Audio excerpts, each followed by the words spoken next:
எழுதி வைத்துக் கொள்ளுங்கள். 2026ஆம் ஆண்டு சட்டமன்ற தேர்தலில் 234 தொகுதிகளிலும் திமுக டெபாசிட் இழக்க போகிறது.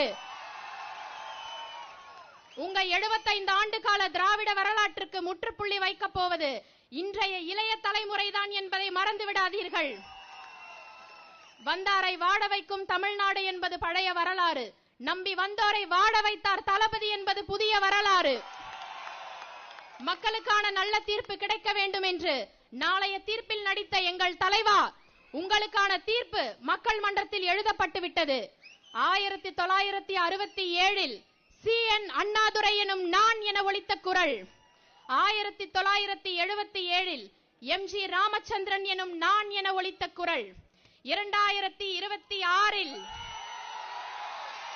விஜய் எனும் நான் என ஒலிக்கப் போகும்.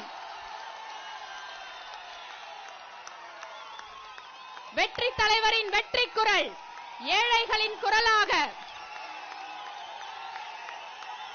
தொழிலாளர்களின் குரலாக, முதியோர்களின் குரலாக, பெண்களின் குரலாக, இளைஞர்களின் குரலாக, மாணவர்களின் குரலாக, ஒட்டுமொத்த தமிழக மக்களின் குரலாக தலைவர் தளபதி அவர்களின் குரல் சட்டசபையில் ஒலிக்கும் நாள் வெகு தொலைவில் என்பதை தெரிவித்துக் கொண்டு எனக்கு பேச வாய்ப்பு